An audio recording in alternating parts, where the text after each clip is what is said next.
E aí galera que gosta e curte ônibus, aqui é Rafael De Lazari. Estou aqui para mais um vídeo para o nosso canal InfoOnibus.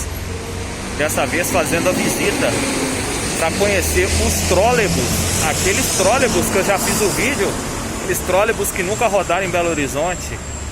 Pois é, esses trólebus, alguns foram para São Paulo, alguns foram para Argentina.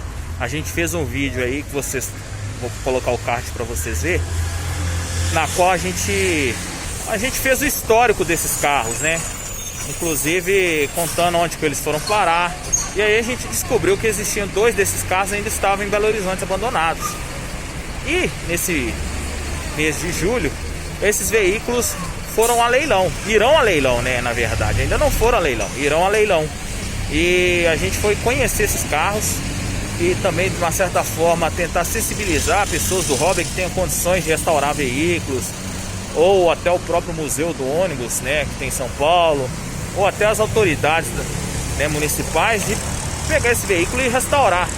O lance inicial desse carro é R$600, valor muito baixo, e junto com eles alguns containers, né? Então eu vou contar alguns detalhes desse equipamento. Não sei se eu posso filmar lá no local, né? Se eu puder, eu vou fazer uma filmagem, contar detalhes desses veículos, etc, etc. Se não, vou tirar fotos e vou narrar, né, o que eu vi naquele local.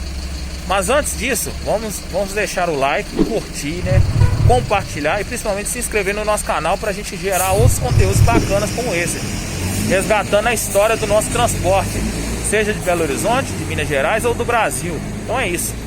Vamos lá, né? Vamos lá conhecer os trólebus, né? Eles estão aqui no bairro Horto, em Belo Horizonte. E vamos lá, vamos tentar filmar. Se a gente não conseguir, a gente vai narrar e colocar as fotos que a gente conseguiu tirar lá, beleza? Galera, como disse lá na visita dos veículos, dos trólebus que estão em leilão, eu não poderia filmar. Então eu vou narrar as cenas e as fotos que eu pude tirar. Eu pude tirar fotos à vontade dos veículos, né? Dos lotes, né? Que é um ônibus com 8 containers cada lote, né? E vou narrar a situação. Ó, os veículos, por estarem 34 anos parados, eles estão, de certa forma, bem conservados. Os veículos estão sem o vidro dianteiro, como você pode ver nessa foto, né? Essa foto aí de perfil, frente e lateral. Não estão com os cabos, né? As hastes que ligam aos cabos. E os containers são os transformadores, toda a chave de comando que iriam fazer esses trólebus funcionar.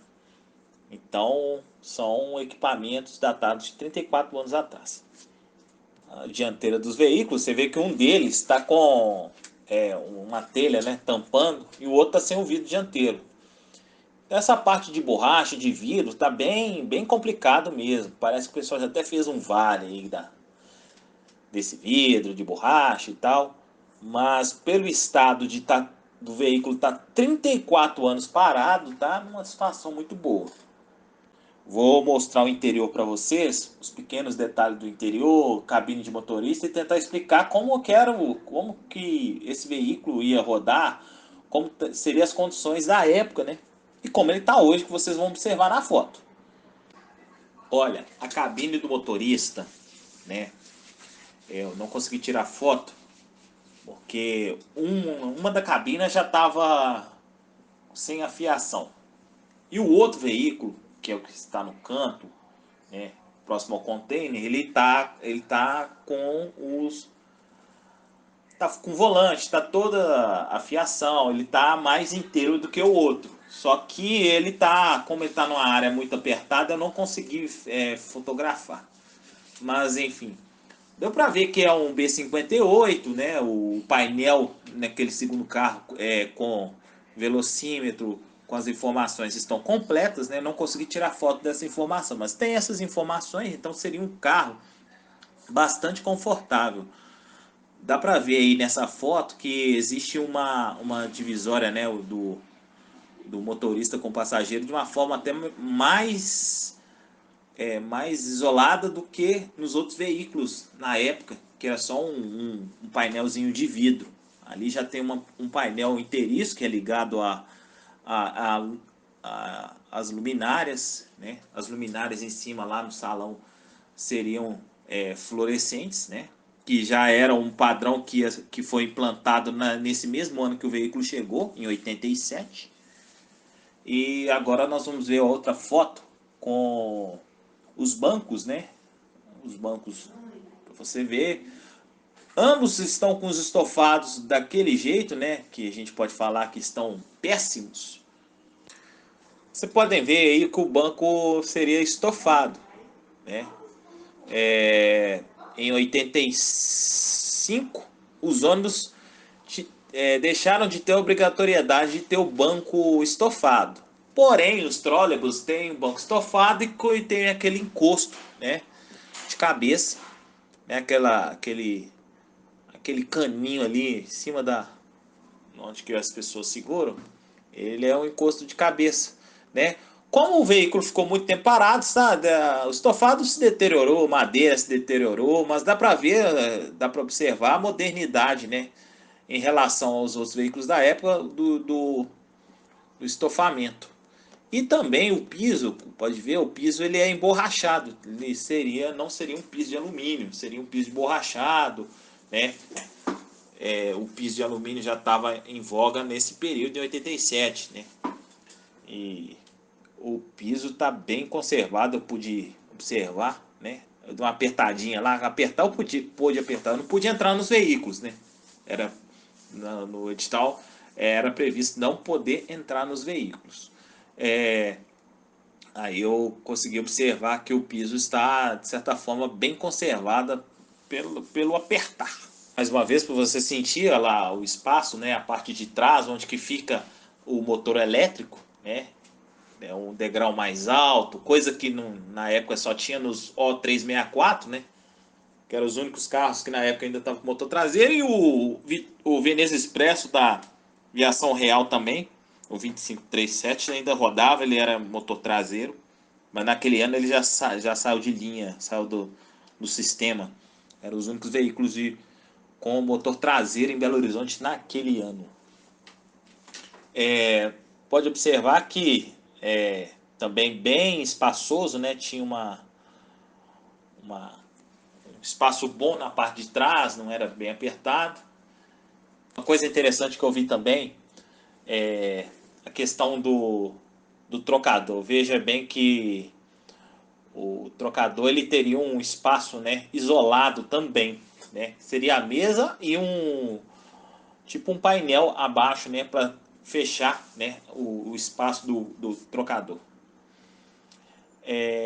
Também tem um outro detalhe interessante nessa foto, a porta também, ela é só com uma janela e o acabamento dessa porta de acrílico. A visão da parte de trás, do lado de fora do ônibus, dá para observar também que uma característica que a gente observou ali, né, o motor de porta ali em cima, né, bem imponente. Uma coisa que eu observar, os trólebus eles já tinham um banco invertido, né? Seriam os primeiros veículos a ter o banco invertido. Porém, né, como esse veículo não foi implantado, né, os primeiros veículos a ter o banco invertido na cidade de Belo Horizonte foram os Mercedes O371, né, em 1991. Chegaram aqui em Belo Horizonte.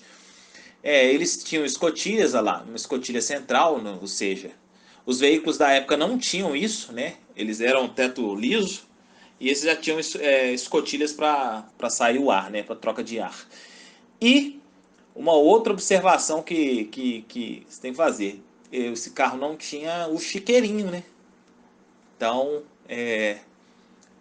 como a entrada era na porta traseira, poderia também correr a questão da evasão, porque ele não tinha o chiqueirinho. Nessa visão pela frente, né, dá para você ver que o salão era bastante amplo, né? Tinham 4 fileiras de banco único e as demais fileiras, né, de banco duplo, né? Eram esperados que esse veículo carregasse até 90 passageiros, sendo 44 sentados e 46 em pé. A metragem dele, para a época, era um carro mais longo, né? Era um veículo de 3 portas, porém ele era mais longo do que os outros veículos, que os veículos da época tinham cerca de 11,80 m, 11,5 m, esse aqui tem, acho que tem 13,20 ou 13,50, se não me engano. Então vamos observar alguns aspectos externos. Essa é a parte dianteira, né? Alguns veículos, né, estão faltando aquelas luzes acima ali do letreiro de lona. Esse veículo da esquerda que eu falei, ele que está mais inteiro, que está com painel, ele tem um letreiro. O segundo já não tem o letreiro. Esses veículos não têm placa, né? Eles estão sem placa e eles não têm numeração de chassi. Por quê? Porque esses veículos foram trazidos do exterior, né? Esses chassis, né? Os trólebus foram trazidos do exterior, chassi Powertronics, né? Montado sobre a carroceria da Marco Polo, né? O Marco Polo Torino G3. E com isso, né? Como esse chassi não foi numerado, ele deveria ser homologado, né, pelo Detran na época, por ser um veículo importado, tinha todo um trâmite. Acabou que esse trâmite nem aconteceu e esses veículos não possuem chassi marcado. Então por isso que eles estão sendo vendidos como sucatos, como veículos irrecuperáveis, porque eles não têm chassi, não tem numeração de chassi. Então, é praticamente a mesma coisa que um pacote de desodorante, um pacote de batata, um saco de batata, uma coisa assim, um objeto. Ele não é um veículo para rodar nas ruas, ele é um mero objeto, conforme a legislação apregoa. Mais um detalhe da dianteira, né, o logo da Marco Polo. Veículo, de certa forma, 34 anos parado, a lataria está ótima. E sob todas as intempéries possíveis, né? Sol, chuva, vento, tudo quanto há de intempérie, esses carros estão sofreram. Você vê o letreiro dele, né? A linha 5555, que era a linha Terminal Lagoinha, Terminal Venda Nova, né? O Terminal Lagoinha seria onde que é a Estação Lagoinha, o final dela, e o Terminal Venda Nova lá na Vilarinho, onde que é o atual Shopping Norte. Lá seria o ponto final desse veículo. Eu vou tentar descobrir a fonte aqui, depois eu coloco nos comentários do vídeo qual que é a fonte desse letreiro, mas é uma fonte de certa forma diferente desse letreiro, que não era comum nas empresas da época. Essa é a parte de trás dos veículos. Observe que a traseira desse Marco Polo Torino, as lanternas têm uma disposição diferente. O para-choque também não é igual ao do modelo Torino, né, o usual, né, é um modelo diferente de para-choque, de lanternas. As lanternas seriam a mesma lanterna do Torino 83, porém de forma invertida. Ao invés de ser dois filetes na vertical e dois filetes em vez de ser dois filetes na horizontal, dois filetes na vertical e ainda um filete horizontal denotando a luz de ré. Porque em 1986 os veículos passaram a ter a obrigatoriedade de ter uma luz de ré na cor branca. Antes disso não existia essa obrigatoriedade. Então por isso que a gente via Marco Polo Torino G3 sem farol de ré, né? O Condor, né? O Ciferal Tocantins com a lanterna traseira toda vermelha, né? Com a cor âmbar, né? Não tinha luz de ré. Então passou a ter obrigatoriedade, né, os veículos produzidos após o ano de 86 a ter luz de ré. O Marco Polo Torino G3, né, de 83, continuou até 1988 sem essa luz de ré na cor branca, né? Porém, nesse modelo foi colocado de certa forma. Um outro detalhe é que esses veículos também teriam o para-brisa traseiro de forma transparente, translúcido, não seria não seria pintado como eram nos veículos da época, era um fosco, né, pintado na cor do carro. No caso dos trólebus seriam translúcidos. Então o pessoal veria a paisagem na parte de trás do veículo. Pode observar que esse veículo aí na parte de trás, né, conserva o vidro, né, translúcido, né, conserva as marcas, marca Marco Polo, a lanterna traseira, as lanternas de guias da parte de cima, né, o logo da Powertronics, né, o veículo, né, com chassi B58, né, porém motor elétrico Powertronics e vieram de fora. E essa informação, né, tem que ser, vou, de certa forma, corrigir. O chassi é, de certa forma, híbrido, né? Montado sobre a plataforma B58, mas o motor elétrico que precisava ser homologado, né, no Detran. Vamos ao detalhe da pintura, né? A pintura é um vermelho mais meio lilás, né? Um vermelho mais forte, um vermelho mais sangue, né? Não é o vermelho padrão da Metrobel da época. A fonte, né? Você pode observar que tem uma faixa branca com a pintura 5555 e o nome terminal Lagoinha com terminal Venda Nova. Essa fonte, ela é a fonte helvética, só que ela não é a helvética, né, bold, né, que era a padrão, né, de acordo com os preceitos da Metrobel. Ela era a helvética simples. E essa fonte ela foi pintada. Ela não é uma de adesivo, ela foi pintada. Você pode observar que os carros estão com lodo, né? Porém, não apresenta a marca de ferrugem, né? A não ser nas bordas das divisórias, apresenta uma certa ferrugem. Mas, no geral, o carro não está enferrujado. A carroceria se encontra em plenas condições de restauração. Esse é o motor Powertronics, né? O motor elétrico na parte de trás do veículo. Ele rodou apenas 0 km. Não rodou, nunca rodou esse motor, nunca foi utilizado. O motor, né? O motor B58, né? O motor que empurra, né? O motor Volvo, rodou 650 km apenas. Então são dois veículos que rodaram apenas 650 km e esse motor elétrico nunca foi utilizado. Nunca foi utilizado, é um motor 0 km. Não sei como está o grau de restauração de parte elétrica, diante de tanto tempo que não foi utilizado, mas a parte elétrica está extremamente conservada, porque essa parte fica fechada, porém, eu pude abrir, né? Assim, deixa quieto, eu pude abrir para ver. Está bem conservada, está bem novinha. E para finalizar, não consegui tirar a foto do motor sobre o chassi, também está novo, tá novo. Porém, ele tem um pouquinho de desgaste, porque como ele fica na parte de baixo, ele sofreu um pouco das intempéries do passar do tempo. Mas o motor também está bem passivo de recuperação. O veículo está com um lance inicial de R$600, junto com 8 caçambas, que são enormes, são maiores do que os ônibus, mais altos. E tem um pequeno detalhe, né?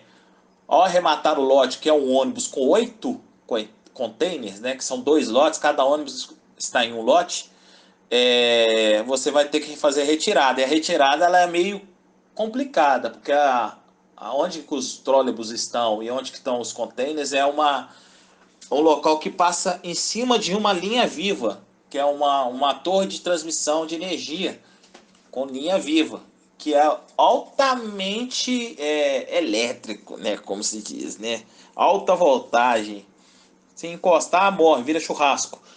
Então, assim, a logística para tirar esses equipamentos vai ser bem complicado. Os ônibus dá para sair no reboque, né? Vai ter que trocar pneu, porque os pneus já estão murchos, né? As rodas estão bem conservadas. O negócio é trocar o pneu.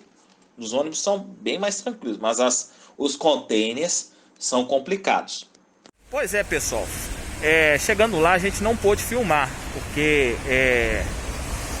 tinha essa regra no edital de não poder fazer divulgação em vídeo, porém, né, a gente pôde tirar fotos à vontade. E aí eu narrei para vocês assim alguns detalhes desses carros, né? Mostrei alguns detalhes, como que era externamente, internamente a gente conseguiu até tirar algumas fotografias. A gente não podia entrar, né? Estava na regra do edital, mas é uma forma também de sensibilizar o pessoal. Então fala assim, eu falo com vocês. Você conhece alguém que tem condições, uma pessoa do hobby, algum busólogo, algum restaurador? Esse veículo tem história, muita história. Então a gente não pode deixar essa história se ruir e virar sucata. Então é isso. Passo aqui para agradecer. Espero o seu like, espero você comentar e compartilhar. Compartilhe muito, chegue às pessoas que possam salvar esses ônibus da sucata. Então é isso, Info Ônibus, informação e entretenimento sobre ônibus. Muito obrigado e até a próxima.